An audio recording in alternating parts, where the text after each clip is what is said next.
Good morning.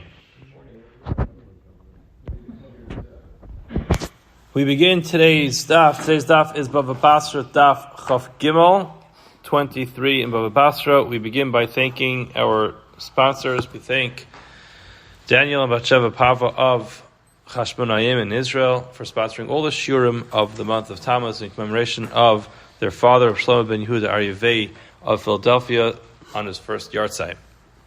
Reb Shlomo was a child survivor of Aushwitz and talmid muvhak of Reb Michel Ber Weismendel. He left 90 plus descendants who are yireh Shamaim, his neshama have an aliya. So today's daf, we're going to begin on daf Chaf Beis Amud Beis at the Mishnah Marchikin Es Hasulam Min Hashovach. So again, this parak talks about distances that a person needs to make between his items, and as we're going to see now, in this case, it's very clear. It's something which is in his personal property.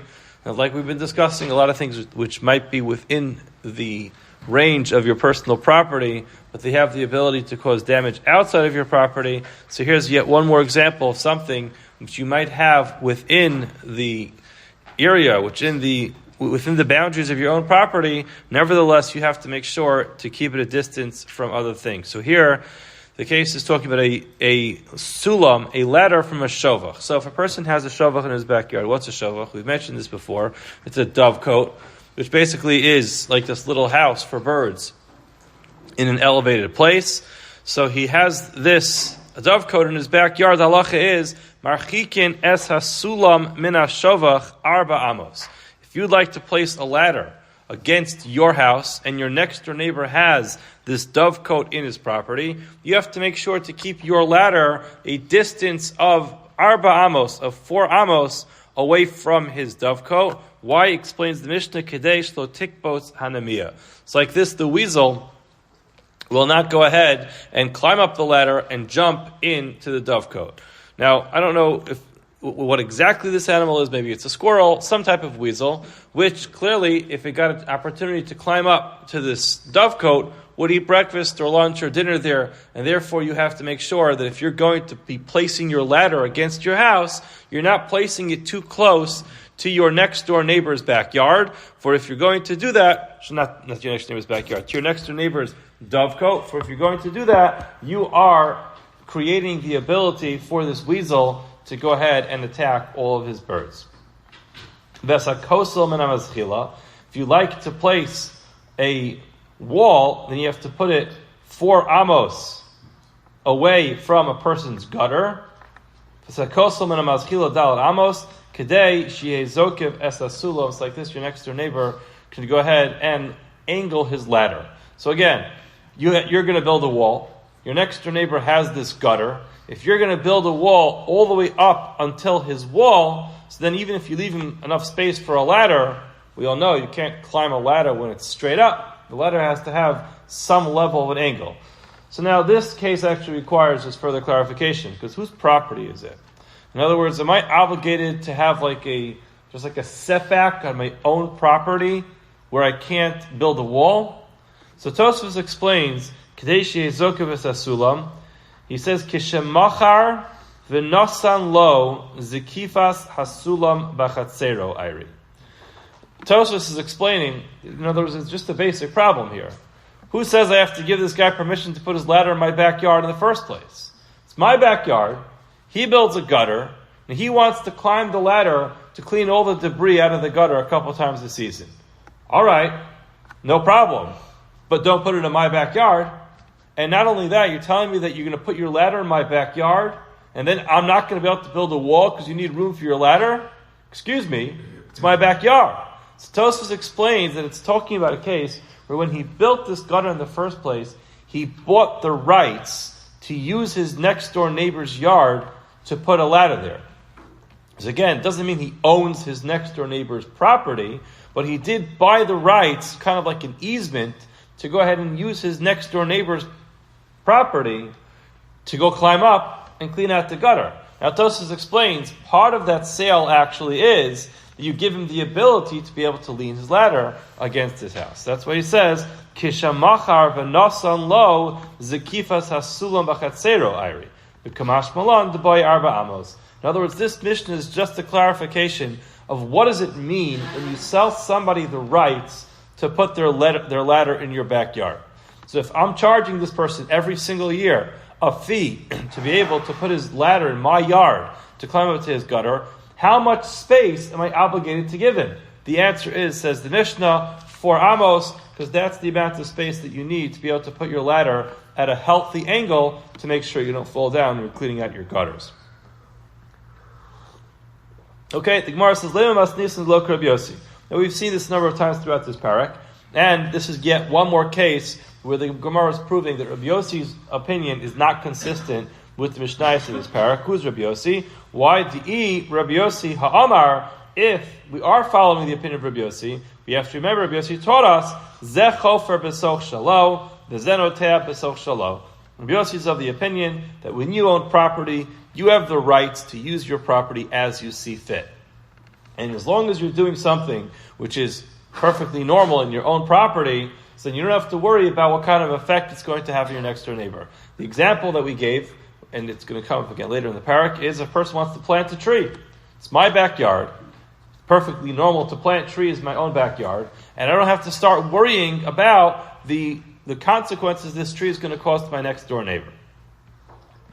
Now, clearly, our Mishnah doesn't hold like that. Our Mishnah is not following that same logic. Why? Because it says that if you want to go ahead and put a ladder in your own yard against your own house, you have to make sure to move it 4 amos away from this person's dovecote.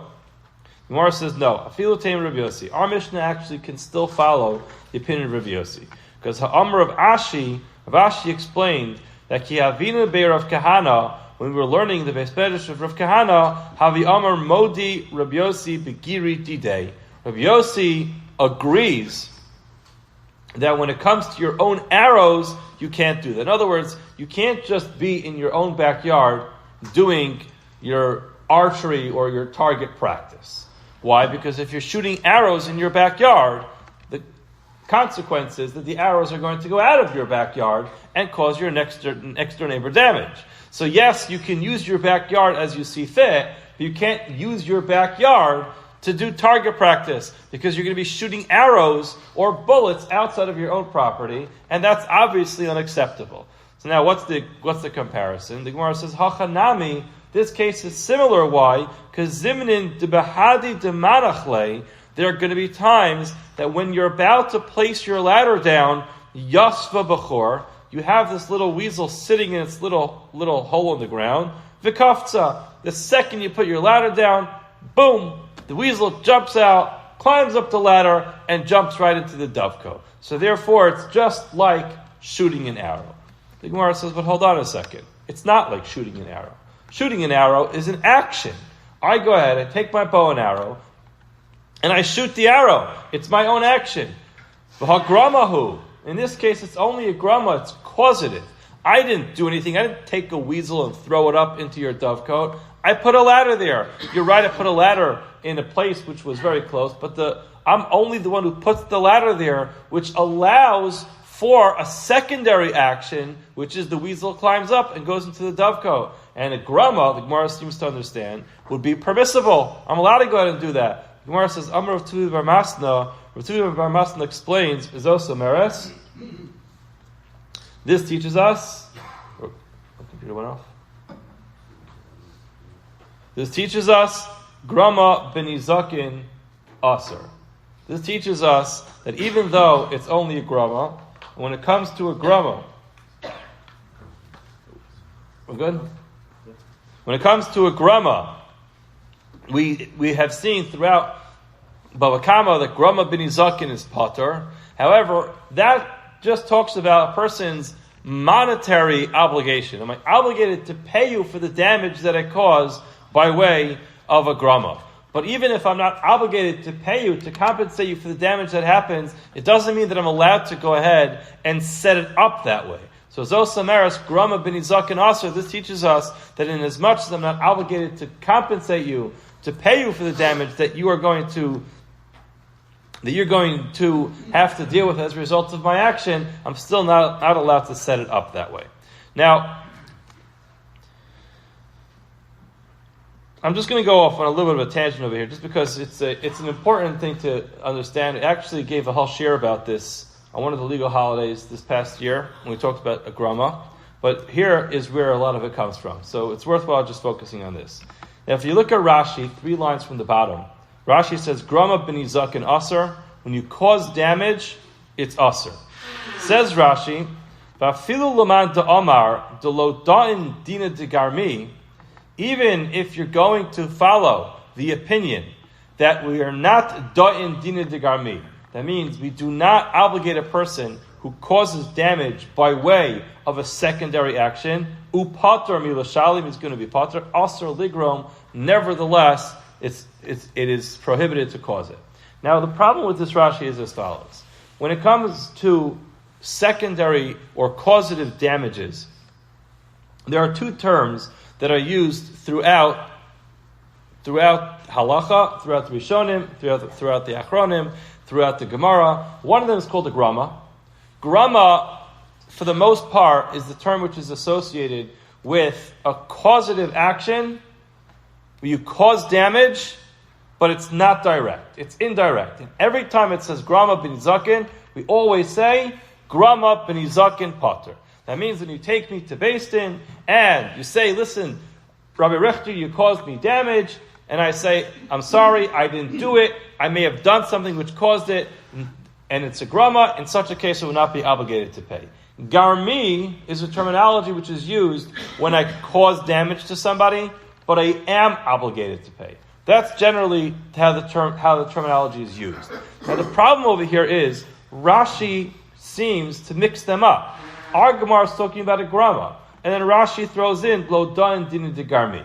Now we mentioned in the shir a number of months ago that Rashi clearly is of the opinion that there's no difference between a grama and a garmi. As a matter of fact, Rashi is of the opinion that garmi just describes the opinion which says that grama is chayiv, and grama is the term to use to describe the opinion that grama is pater. In other words, groundbreaking information. Throughout Shas it says grama b'nizak and pater. If you cause damage, you're pater. Says Rashi, that's not unanimous. Not everybody agrees with that. There's different opinions in the Gemara. Rav Ashi is the one above Akama, but ultimately Rashi's opinion is there's no difference. You can't spend any time trying to figure out what's a grama, what's a garmi. It's just 2 different opinions. Opinion 1, you cause damage, you're chayiv. Opinion 2, you cause damage, you're pater. Tosfos over here, you can see Tosfos over here has a long discussion about this. And Tosfos brings 3 different opinions in the Rishonim as to what the difference between a grama is and a garmi. Most of those opinions basically describe where a garmi is much closer to actually doing it than causing it. In other words, there's a spectrum. There's a spectrum of causing damage. Grama is all the way to one end of the spectrum, which is, I clearly didn't do it. I did set up a situation where the damage could happen, but I didn't do it. Garmi is when I came so close to doing it, but I didn't actually do something. For example, if I tear up a person's shtar, a person's contract, so now he can't collect a loan. So now, I didn't steal money from him, but I came so close to stealing his ability to be able to collect the money because I directly touched the item. I ripped it up. Now he can't use it. It's Soresh Doroso Shachavero, Koresh Doroso Shachavero. In such a case, that's where a lot of the Rishonim are going to say that falls into the category of a garmi. At the end of Tosfos, I encourage you to look at this. There's 3 lines from the bottom. Tosfos says, V'nira liritzba. And he quotes the opinion from the Ritzba, which is, the dina de garmi havi mitam knas. Again, following the same line of reasoning as Rashi, which is, there's no difference between a grama and a garmi. All cases, whether it's grama or garmi, all those cases are not my action. It's just me doing something which eventually causes damage. And he goes on, V'lachein kol hezek hamatzui viragil. Anytime there was causative damage that became prevalent, it became common. Viragil lavo kansu chachamim. The chachamim imposed the knas. So says the Ritzbah something very interesting, which is there are some cases of grama which are very rare. They don't happen very often. And therefore Chazal said, listen, let's look what happened. Did you cause damage? Yes. Is that nice? No. Is it mutter to do that? No. Are you obligated to pay for the damage that you caused? The answer is no, because you didn't do it. However, when it becomes something which is very prevalent, it's very common, and it's becoming a nuisance to society, and it might actually become some kind of scheme people start engaging in to actually steal money. So now, again, is it mutter? Of course not. But in some cases, Chazal said we have to actually put into place a prevention system which is going to stop people from doing this. So they actually said you can be financially obligated to pay for this. We went through a number of cases in this year. We can't go through that right now. But just halacha l'maisa, the Ramah paskins like this ritzbah. And the Ramah actually takes it a step further. The Ramah says, any case which any particular based in anywhere in the world decides that this is something which is common, the based in has the ability to be able to say, we're going to charge you for the grama. So now, practically speaking, two neighbors get into an argument, or there's some kind of financial dispute, some kind of investment, maybe somebody took someone else's money and was lazy with it, which is clearly a grama. If a based in nowadays decides that this is coming out to be a common problem, even if that case was not listed in the Gemara, says the Ramah, the based in has the ability to impose that knas, and Reb Weiss writes that very clearly in his tshuva in Minchas Asher. The Shach, on the other hand, argues with the Ramah, and the Shach says the only times that a based in can actually impose this financial penalty is one of the cases that Chazal in the Gemara actually said they're going to give a knas for. In other words, you can't just allow every based in to decide what's common, what's uncommon. There are certain cases that Chazal determined were common. In those cases, they said you're chayiv. In certain cases, they said it's not common, and therefore you're going to be pater. So a big difference between the Ramah and the Shach is how much autonomy is given to each particular based in to decide whether or not it's a grama or a garmi, and whether or not they're going to charge for it, and if it's going to be considered common, it's going to be prevalent. A modern based in, according to the Ramah, has the ability to charge someone for a grama. Okay, that's just against the background on what happens here with the topic of grama and zaken, but a lot of that comes really from this tosfos over here. If you look in Shulchan Aruch, in Chosh Mishpash, Siman Shin Pei Vav, I think it's Sif Beis, that's where the Ramah quotes this ritzbah, and it clearly comes from Perek Lo Yachbar Daf Chaf Beis Amud Beis. Okay, let's move on. Reb Yosef, Havalu Hanu Taloi. Yosef had these palm trees. Tahavu Tap of Chof Gimel Amud Aleph. Tahavu Asu Umni. So these blood letters would come. V'yasfu Tutayu. After they would let blood, they would relax a little bit, and they would sit under the trees. Now it doesn't seem like it was very good hygiene, or it wasn't very clean over there. They didn't take proper precautions to make sure things were clean. And they would sit there and blood would be dripping out of their hands. Now, va'asu arvi, and these ravens would come, and achli dama. They would eat the blood. V'salki abeitala yumafsidi. They would fly up afterwards to these trees. They had dates on them. And they would ruin the dates. It seemed like they just got blood all over these dates, and that wasn't very appetizing. So umafsidi tamri. They would ruin these dates. Amal Rabbi Yosef. Yosef showed up one day. He sees all these blood letters sitting there under the tree, and he said to them, "Afiku li korkor mehacha. Get your birds out of here." Tosfos explains. Rashi explains what's korkor. It says arvim shedomim b'takasam kekorin korkor. In other words, he called them korkors because that's what they sounded like. That's the sound that these ravens would make. So he said, "Get these birds out of here. You're ruining my trees. You're ruining my fruits." Amar le Abaya. So Abaya said, "Listen to Hagramahu. They're not doing anything. They're just allowing blood to drip out of their hands all over the floor." And there was like a cause which the birds came by. In other words, it's a secondary action. Amar le Hachi Amar of Tuvi Bar Masna Zosameres Grom Benizakin. So this teaches us that even though you might not be able to charge them for it, Grom Benizakin nevertheless is forbidden.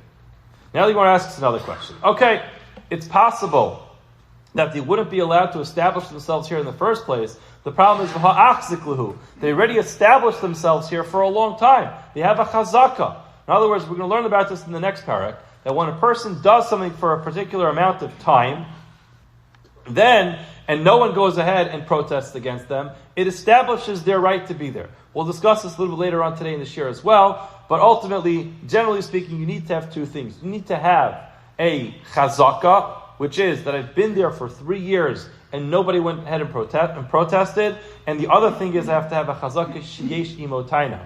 I have to be able to explain what I'm doing there. I can't just say I'm here. I have to say I'm here because I bought it. I'm here because I found it. I'm here because I have permission to be here. I'm here because someone gifted it to me. But ultimately, these people have a chazaka. No one has told them to get out of here beforehand. Ha'amar, the Gemara says, Ha'amar of Nachman, Amar Rabbi Baravua, in chazaka l'nizakin. There are certain things you can have a chazaka for. I can have a chazaka, an establishment that I'm allowed to use your property. I'm allowed to live in this piece of property.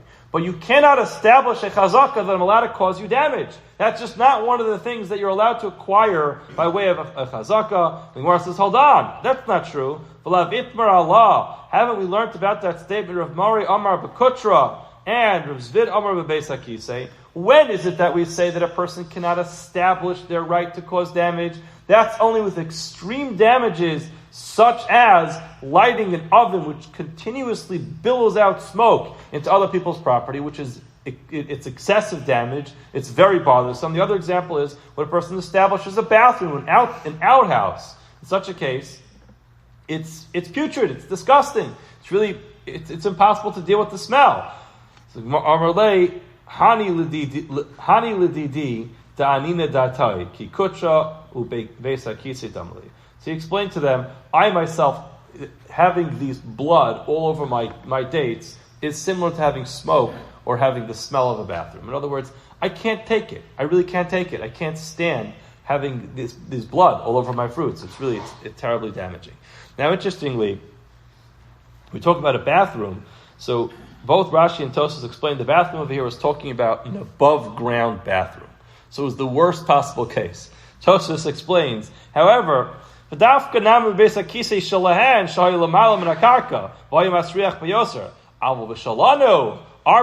we already have a modernized bathroom, says Tosfos. It's already underground, it's covered, it's not a problem, it's fine. Now I will tell you, I spent some time in, I think this was actually in Azerbaijan, Baku, when I was young. I went and I used to go do camps there in the summer.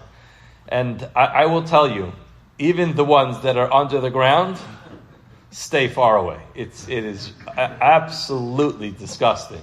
So I don't know what Tosfos was talking about, but we're blessed to have a little lever. You push it down, and then gone. But ultimately, yes, these things are really putrid, very bothersome. And he says, I can't deal with having the blood all over it. There's more to talk about on the sugya, but we have to move on. Marchikin Mishnah, Marchikin es hashovech min ha'ir chamishim amma. So a person wants to go ahead and build one of these dovecotes. So we started talking about these dovecotes. So a guy wants to build one. The halacha is, if you want to build it, you have to distance it from the city 50 amos. Why is it? Because you're going to be raising a bunch of birds, and the birds are going to get hungry, and people inside the city are going to go ahead and plant, and your birds are going to go out, eat up all the seeds. So therefore, you have to move it 50 amos away. The lo yasa ad mashovech basoch shalo, the Mishnah says you also have to make sure not to build a dovecote within your own property. Elam kein yishlach mishim amal l'chal ruach. You have to make sure that it's going to have 50 amos to all the different sides. So there's two different issues. One of them is eating the seeds. The other one is eating the grains that are drying out. And that's illustrated by both of these cases. Rabbi Yehuda says, base arba kurin. 50 amos is not enough. You have to make sure that you move your shovach, your dovecote, 4 kurin away, malei shagar hayona, which is the amount of distance that these doves can fly, which is approximately 275 amos. It's much more space.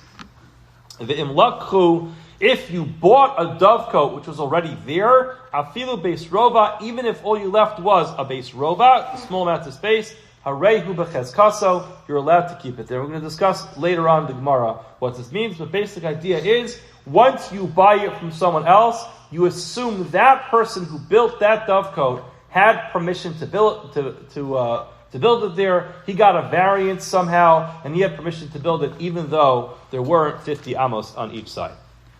The Gemara now challenges this and says, Chamishim am v'sulo. Are you telling me all you have to have is 50 amos for your birds?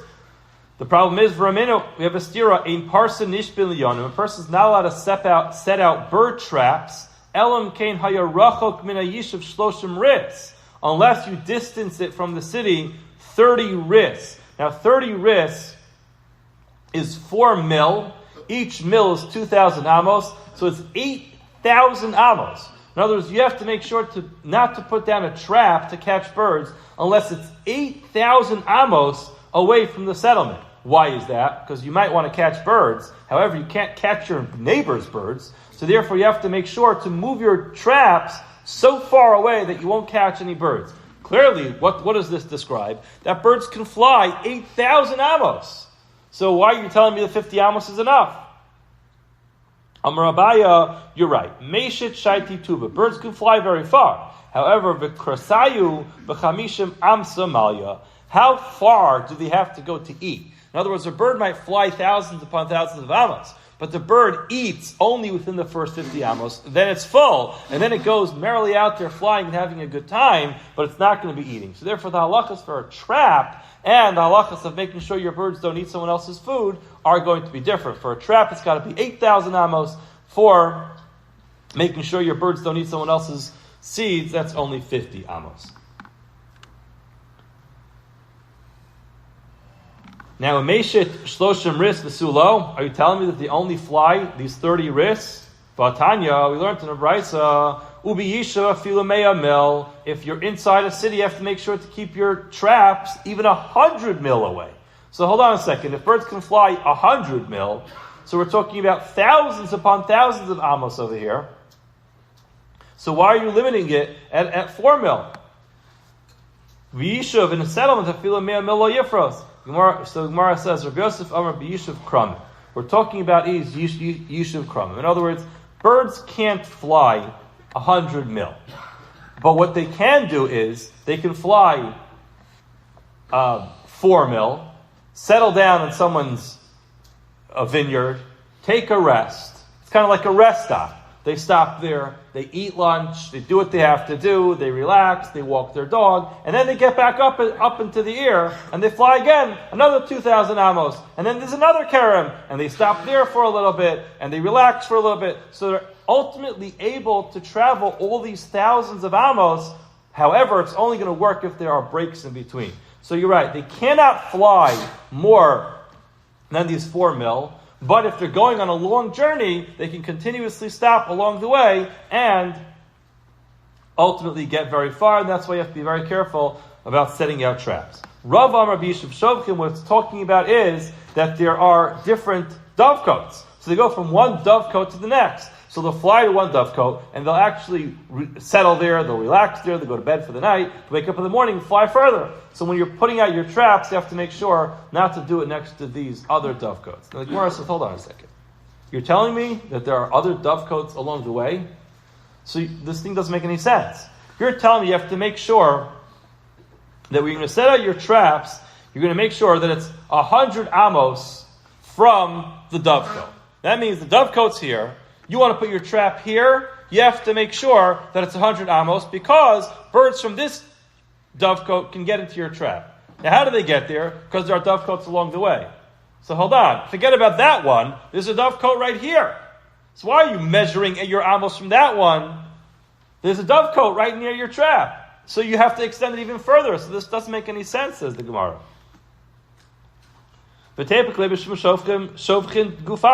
Gemara says, one suggestion is D-Day. He actually owns it. The guy who's putting out the traps owns it. So therefore, he's allowed to trap his own birds. Another way of explaining this is that these dovecotes do not belong to Jews. And what this means is, the Ritzvah explains this, which is, of course, Gezel Akum is still also not to steal from a non-Jew. What does that mean? The answer is that the legal system over there did not prohibit people from putting out traps. In other words, it was considered to be legal. People understood that. This law that we have is specifically a Jewish law, that we stop someone from putting out a trap which might potentially catch someone else's bird. That's a halacha, that's only a Jewish law. So therefore, for people who are not Jewish, they're not subject to those laws. It could be that those shovchin were built many years ago, and ultimately they were made hefker, and the owner he has just given up ownership of them. Therefore, they belong to the public, and therefore catching those birds is not a problem. Okay, Yehuda Omer based Arba Kurin. So now, this header is not really so appropriate for the next Gemara, because the next Gemara really is focusing on the second half of the line, which is that if you bought a dovecote, then even if it doesn't have that much space, you're allowed to keep it there.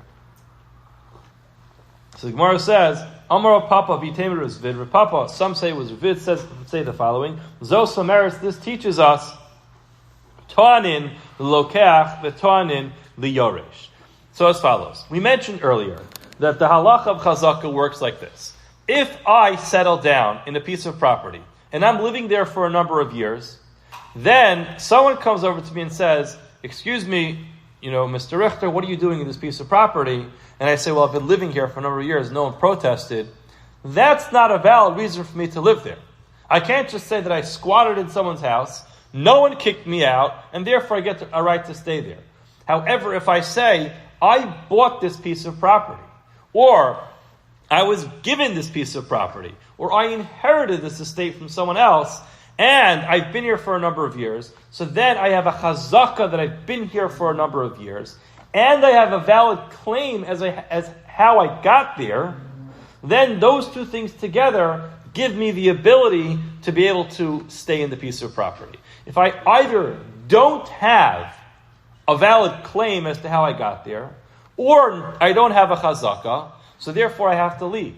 In other words, the reason for a chazaka is, nowadays we're able to store documents for a long time, you just keep it digital, but it was understood that people might lose their contract. So if you say to a person he has to hold on to his contract for his home for the rest of his life, he might not be able to hold on to it. So therefore, if a person comes with a valid claim as to how he got the property, and he says, I've been here for a long enough time and no one protested, that works. Now in this case, very nice that you bought this piece of property from somebody, but what's your claim? Why do you have permission to have this there? The Gemara understands that we as a Beis Din will fabricate a claim for this person. He has no idea why the seller set up this dovecote there. He has no idea what the rationale is. Nevertheless, we as a Beis Din will make that claim for him. Our Mishnah teaches us that we'll fabricate this claim for a buyer or for someone who inherits. The Gemara explains, Yoresh, Gemara Tanina, we already learned in another place that when a child inherits his father's estate, he doesn't have to know all his father's, every one of the affairs that happen. We'll just make up a claim for him that will work. Where do we see that? We already know that because Habab Mishum Yerusha, a person claims the property belongs to him because he inherited it. Eino tzarach taina. He doesn't have to have a claim. He just has to know that he got it from his father. Lokeach etzricha. The Gemara says the reason why we have to mention this is because we're teaching us the halacha of lokeach.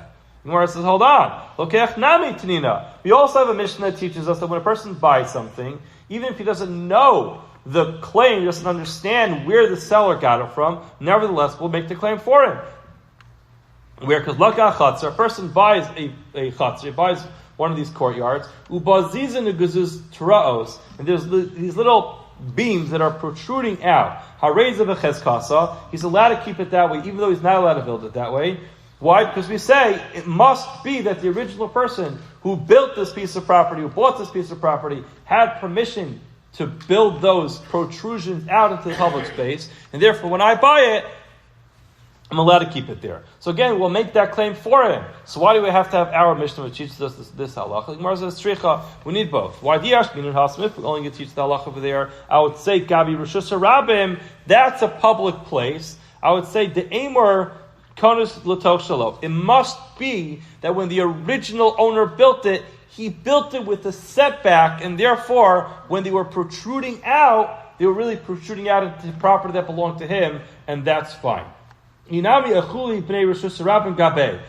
the zoning board, and the zoning board gave him a variance, and that's really what Tosfos says. Tosfos says he went to the Zayin Tuvi Yair, he went to the zoning board, and they gave him permission to be able to build those out. Aval hacha, lo, in our case of our Mishnah, I would say maybe that doesn't work. V'yashmin and hacha, if our Mishnah was the only place that taught it, and we deleted the other place where we teach this halacha, I would say over here, Kivan the Yachid, who we're dealing with an individual in our case, Eva piyuse paise. Maybe he just gave him some money, and therefore he was okay with it. In other words, he said, fine, no problem, you could keep your dovecote over there. Inami yechuli achel gabe. Maybe he just was a nice guy. He said he could do it. Rabim, man payas. Who are you going to go ahead? You're going to go ahead and appease everyone that's just a rabbim? That won't work. Uman shavik. Who's going to give it up? Malot tzricha. Therefore, you have to have both cases. But ultimately, we learn that when a person buys something, once he bought it, we assume that the original owner had permission to build it the way that he did, and therefore we do not obligate the buyer to go ahead and explain why he's allowed to keep it that way. Hareyu b'chezkaso. So again, the Gemara says, all right, so you went ahead and you bought a piece of property, or you bought this shovech in someone else's property, and it's in violation of the distancing law. You're allowed to do that because you established a chazaka. Just at the top of today's Amud, we said in chazaka l'nizakin. You can't establish the right to cause people damage. So therefore the Gemara says, you're not allowed to establish yourself as causing someone else damage. So you're going to put your dovecote there and all your birds are going to go out and cause people damage. That's not okay. The Gemara says, like we said before, the only time you cannot establish yourself as causing damage is when you do something which is so difficult to tolerate, like smoke or the smell, the stench of a bathroom. In such a case, you can't establish a chazaka. However, other nizakin you can establish. Going to the top of Chaf Gimel Amud Beis, new Mishnah. Nipol hanimtza b'so chamishim ama. This Mishnah does not belong in this Masechta, or certainly not in this parak, because it has nothing to do with what we're talking about. However, Reb Shlomo explained that it's here because it follows along the same concept with birds, but again, this really talks about the halacha of finding a bird. Are you allowed to keep it, or do you have to return it? It should be in Masechtas above Metzia, Parak El Metzias. Nevertheless, it's here. So Nipol, you have this little bird which fell down. Hanimtza b'so chamishim ama. It's found within 50 amos of its dovecote. Hareyu shabal shofach. We assume it belongs to the owner of that dovecote. Why? Because it's close enough. Chutz michamishim ama. If it's outside the perimeter of 50 amos, hareyu shemotzal, the one who finds it, is allowed to keep it. Nimtza bein shnei shovchos. What happens if he finds it between two dovecotes? If it's karov lazeh shalom, if it's closer to one of them, we assume it belongs to him. Karov lazeh shalom. If it's closer to the other one, we assume it belongs to that one. Very logical. Two dovecotes, a bird falls out, it just hatched, and if it's on the floor, it's not flying yet. Which shovach does it belong to? The answer is the one that it's closer to. Mech tzal mech. So what if it's exactly in the middle? Halach is shneim yachloku. They will divide it. Okay. Amar Rav Chanina, a very big shasug over here. Rov v'karov holchin achar harov. There are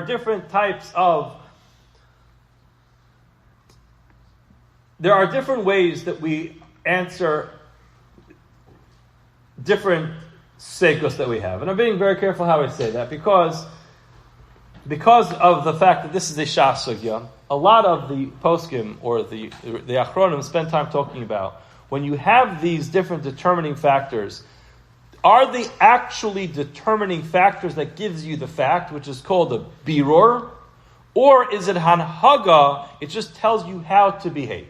So now, you know the concept of a rov. Rov means that most of the circumstances which we have before us would lead us to the following result. That's rov. We also have a concept called karov, which means this item is closest to this place. So typical example, Teisha Chanuyos. You have 10 stores which sell meat. 9 of them sell kosher meat, 1 of them sells non-kosher meat. You find a piece of meat somewhere in the street, the halach is halchanach harov, we say kol the parish, meruba parish. Since most of the meat in this neighborhood is coming from kosher stores, you could assume this piece of meat is kosher. There's another idea, which is karov, which is maybe the meat should be determined based on which store it's closest to. So if it's close to the kosher store, it's kosher. If it's close to the non-kosher store, it's non-kosher. And now the Gemara says when you have these two determining factors, either that it comes from the majority or that it's closest, and they come head to head. The majority says A, Karov says B. Which one do you follow? The Gemara says Rov, Karov, Halchan Achar Rov. We follow Rov. Again, the Rishon will explain why this would be, but it's not for now. We don't have enough time. Even though using the determining factor of Rov is a biblical logic, in other words, it comes from the Torah, Vikorba Daraisa. And the concept of determining information based on how close it is also biblical, it comes from the Torah. Nevertheless, we're going to follow Rov. Masar Reb Zera. Zera asks the following question. When it comes to Egla Rufa, what's Egla Rufa? You find a person, an unidentified person who is murdered. And we don't know who killed this person. The halacha is, we figure out which city he is closest to, and they have to go through the process of Egla Rufa. Why? We assume that the Rotzeach, the murderer, came from the closest city.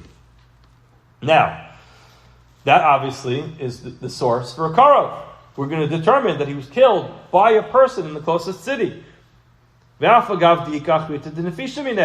though there's another city which is farther away but has more people. So which one do we follow? We follow Karov, the closest city, or the city that has more people? So it seems clear that we follow one which is closer, because when it comes to Egla Rufa, the only thing the Torah says is you follow the city which is closest, not the city that has more people. Where it says, B'deleka. It's only talking about a case where there aren't cities that are larger. Hold on, but there's more people in the world. Gemara says, this person, this corpse was found in an isolated area in the mountains. Okay, Tanan, you find this bird within 50 amos of a dovecote. We automatically determine that it is owned by that dovecote which is close by. Even though there are other dovecotes which might be larger. So again, clearly, a person has this massive field of dovecotes. He has tons of birds. Another person has one. Now, we're going to say that this bird that's found on the floor belongs to the one who's closest, even if he only has one. So now we see that Karov is more of a determining factor than Rov. Gemara says, no, incorrect. Our Mishnah is talking about when there isn't another person who has more. Gemara says, if that's the case, in the Seifa. The Seifa tells us, Chutz michamishim amos, if you find this bird outside of 50 amos, hareu shamotzo, the person who finds it can keep it. Now, Videleka, if there's no other dovecotes in the area, then how did it get there? Vadimir nafal must have come from this person's dovecote. What we're talking about now, we have to change everything. What we're talking about in our Mishnah is v'middada. It's a bird that can't fly. It hobbles along. So the Amar of Ukva Barchama Kol Medada Eino Yosminun. When a bird hobbles, it can't go farther than 50 amos, and therefore, if this bird is beyond 50 amos, it couldn't possibly have come from this person's dovecote. It must have fallen out of someone's wagon or something like that. But it couldn't have come from someone's dovecote, or maybe it flew. But ultimately, it can't be that it's from this person's, and therefore, we allow the finder to keep it. Boyer of Yomi. Yomi has the following question. This is a very famous question of Rabbi. Again, let's understand what's happening here. Our Gemara tells us that a bird cannot hobble more than 50 amos. So therefore, if you have a shovech, you have this dovecote, and within 50 amos of that dovecote you find a bird that's hobbling along, we assume it belongs to the owner of that dovecote. If it's beyond 50 amos, we say that it belongs to the one who finds it, because it must have come from someplace else. Why is that? Because this hobbling bird can't get beyond 50 amos. So asks Rabbi Yirmiyah as follows. What happens if raglo achas b'sochnun ama, v'raglo achas chutz michamishim ama? 1 foot is within 50 amos, but another foot is outside 50 amos. Is that possible? The Gemara says, Ma'o, what's the halacha? V'alda because of this question, Afkuhu Rabbi Yirmiyah mi Beit Midrash. So they chucked him out of the basement. They said, Rabbi Yirmiyah, get out. Why did they kick him out? So Rashi says he was bothering them. What does that mean? Tosfos explains, as a lot of Rishonim discuss this, that the reason why they kicked him out is because he was questioning the shiurim of Chazal. Chazal thought about the measurement of 50 amos. And Chazal said definitively, a bird that hobbles cannot make it more than 50 amos. Rabbi Yirmiyah, why are you questioning that? Why are you saying maybe 50 and a little bit, like just a little bit more? 50 amos is the shear. So they threw him out of the base measures. Later on in the Masechta, don't worry about it, we'll get there. They allowed Rabbi Yirmiyah back in the base measures, and we'll see it comes up. But ultimately, he was kicked out. There's so much to say on this, but there's only 2 minutes left. Tashema, let's try to bring a riot to this case. Nimtza bein shnei shovchos. Karl lezeh shelo, Karl lezeh shelo. You find the bird between two different dovecotes, depends which one it's closer to. Even though one of them has more. So you see clearly that we don't go after rows. We always go after what's closer. What are we talking about in this case? Sheshneim shavin. Both of them had the same amount of birds. The Gemara says, why don't we just say we'll go after the majority of birds in the world, because there's more birds than just those two dovecotes. The Gemara says, what are we talking about over here? Bishvil shel kramim. It was found in this pathway in the middle of the vineyards. If you're going to tell me that it came from someplace else other than these two dovecotes, Kivan demididi, since they're hobbling along, lo matzi asi, you couldn't have come there. Why? The Gemara explains just some science of birds, which is the kol demididi, v'hadar chazile, lekine mididi. Birds that hobble along will only hobble as long as they can turn around and see their nest where they came from. Once their nest is no longer in their sight, they're going to stop. The lo mididi. If they can't see their nest, their dovecote where they were raised, they won't go farther. So therefore the Gemara says it cannot be it came from other places. It must be that it's from one of these two different dovecotes, and therefore the one that it's closer to is going to be the one that it belongs to. Stop here for today. Have a wonderful day.